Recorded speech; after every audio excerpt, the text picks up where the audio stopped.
안녕하세요. 최 과장입니다. 2020년 1, 2회 통합으로 실시된 공주냉동기획에서 필기시험 냉동공학 21번부터 25번까지를 풀어보도록 하겠습니다. 1번 문제를 보겠습니다. 21번 문제는 스크랩 축기 운전 중 로토의 오일을 분산시켜주는 목적으로 가장 거리가 먼 것을 찾는 문제가 되겠습니다. 이해를 돕기 위해 자료를 좀 준비해 봤는데, 좌측에 보이시는 것은 스크랩 축기가 포함되어 있는 냉동기로서 특히 튜브 앤 쉐리온 콘덴서를 포함한 냉동기가 되겠습니다. 우측에 보이시는 것은 스크랩 축기 내부를 표현한 도면이 되겠습니다. 좌측에 있는 그림을 먼저 보시면 아래 보이는 이것은 튜브 쉘형 콘덴서가 되겠습니다. 여기 보이시는 이 작은 장치가 팽창 밸브가 되며, 그럼 이것은 증발기가 되겠습니다. 여기에 연결되어 있는 이 하얀 것이 스크류 압축기가 되겠습니다. 따라서 냉매는 이런 식으로 들어가서 이쪽으로 다시 순환되는 이러한 구조가 되겠습니다. 우측에 있는 그림을 간략히만 설명을 드리면, 이쪽이 인렛이 되고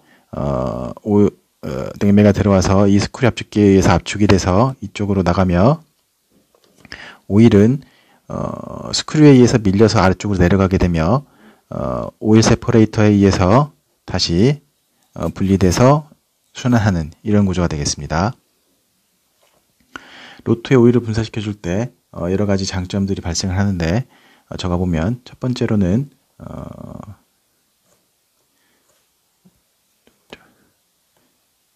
잠시만, 이게 첫 번째로는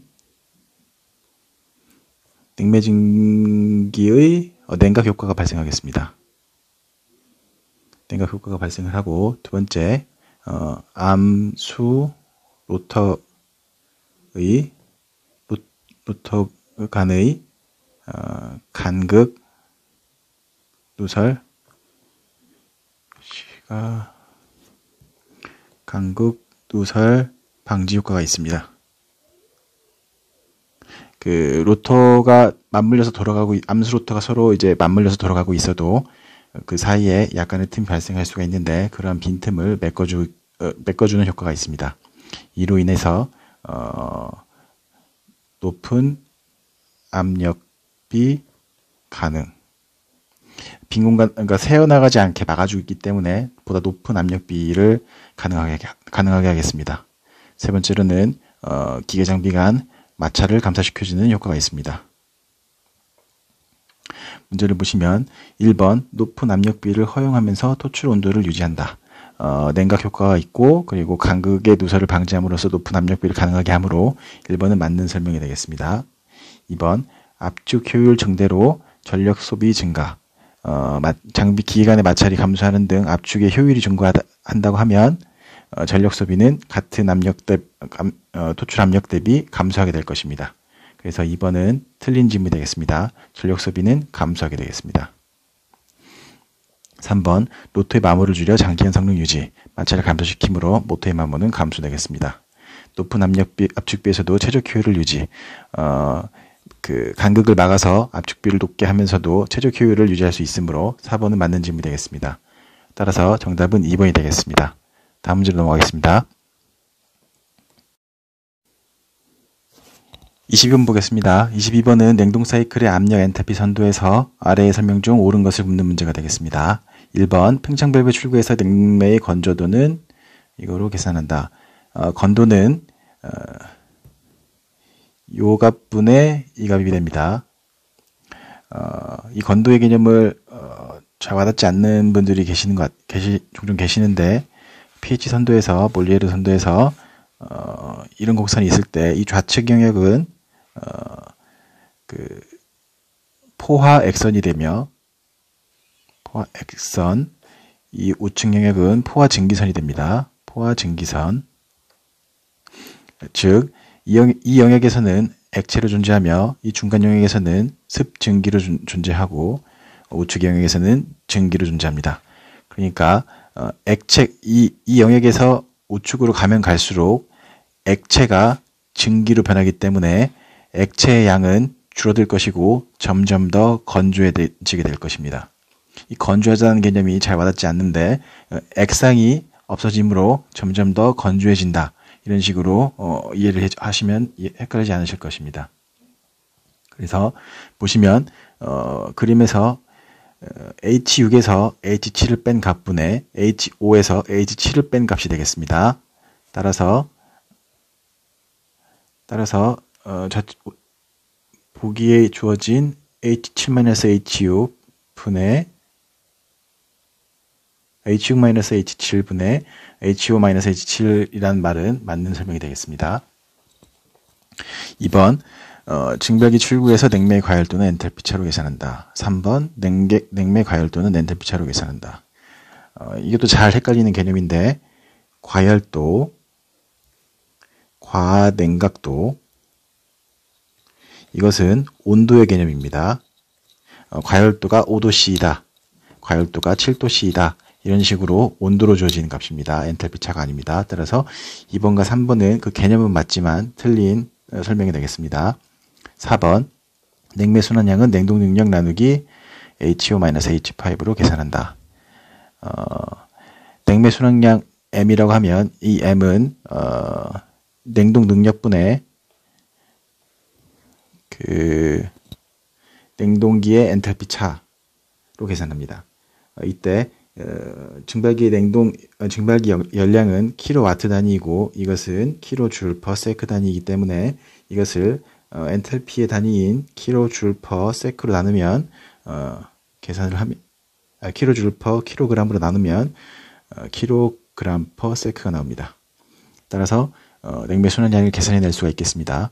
다만 4번의 지문에서는 H6-H5로 나와 있는데 증발기의 열량차는 H1에서 이 지점에서 H5를 빼줘야 되므로 H6이라는 설명은 틀린 지문이 되겠습니다. 따라서 4번은 틀린 말이 되겠습니다. 정답은 1번이 되겠습니다.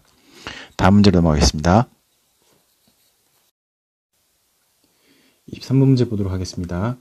23번 문제는 빙충열 시스템의 분류에 대한 설명으로 적절하지 않은 것을 찾는 문제가 되겠습니다. 보기에서 보시면 정적 재빙형 형태는 관내 착빙형이라 나와 있는데 관내 착빙형과 관내 착빙형으로 구분되고 그 아래에 나와 있는 빙방리형, 리퀴드 아이스형, 과냉각형은 동적 재빙형이 되겠습니다. 따라서 정답은 2번이 되겠습니다. 동적 재빙형이 되겠습니다. 설명을 좀 드리면 우측에 보여 있는 사진이 정적 재빙형의 관내 착빙형 형태의 한 종류인데 이런 식으로 냉각 코일이 수조 안에 들어가고 수조에 있는 물을 관외에 착빙을 시켜서 그 냉기를 저장하는 형태가 되겠습니다. 동적 재빙형에 대해서 설명을 드리면은 크게는 빙방리형과 또 빙생성형 크게 두 가지로 구분을 합니다. 빙방리형의 경우는 재빙을 위한 냉각 코일이 있고 여기에 재빙기가 설치가 되며 이쪽에 물을 뿌려주게 되면 수조에 얼음이 이렇게 떨어져서 얼음을 보관하는 형태가 되겠습니다. 이때 이쪽에서 펌프를 설치를 해서 펌프로 물을 순환시킵니다. 이때 이 코일에 얼음이 맺히기 때문에 방리 작업이 필요하겠습니다. 그래서 빙방리형이라고 합니다. 2번 빙생성형의 일반적 형태를 보면 이렇게 재빙판이 있고 이쪽에서 물을 뿌려줍니다.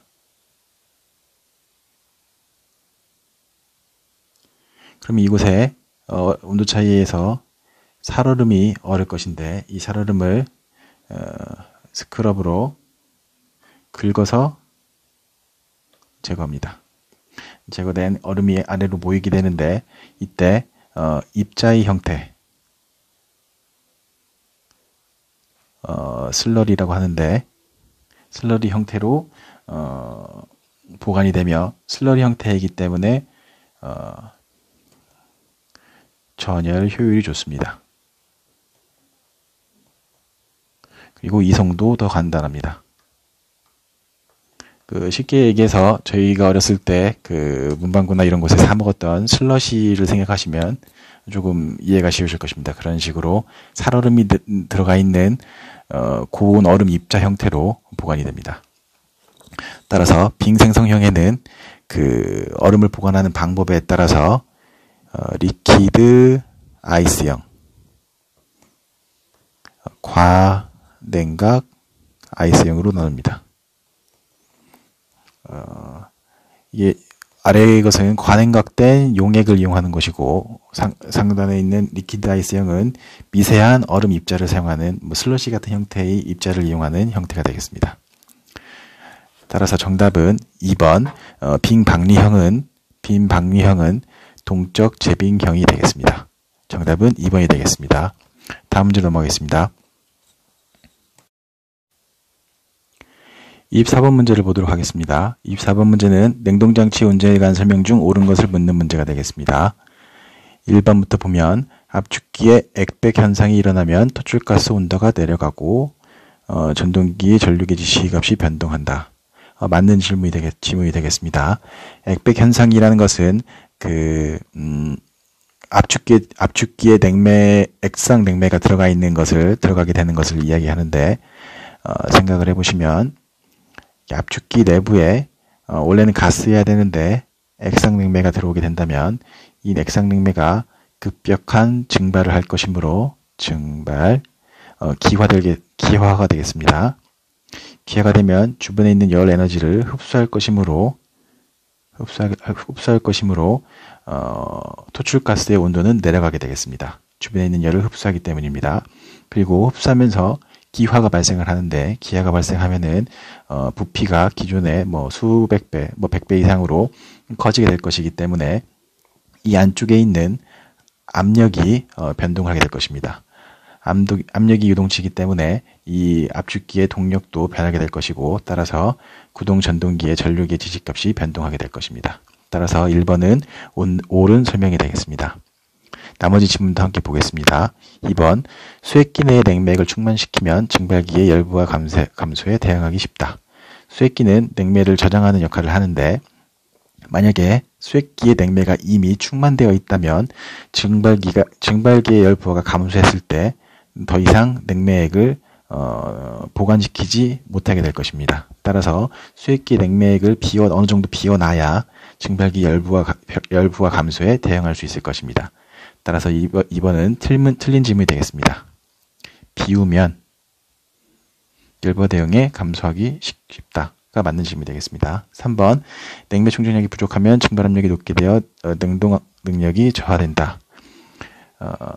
냉매 충전량이 부족하면은 압력이 줄어들게 되겠죠. 같은 공간에 냉매가 이만큼 있을 때는 압력이 그때의 압력보다 냉매가 더 적을 때의 압력이 훨씬 더 적게 됨을 연상해 보시면 증발 압력이 더 낮게 됨을 알 수 있을 것입니다. 4번 냉동보호에 비해 과대한 용량의 압축기를 사용하면 저압이 높게 되고 장치의 성적 개수는 증가한다. 몰리에르 선도를 그려보면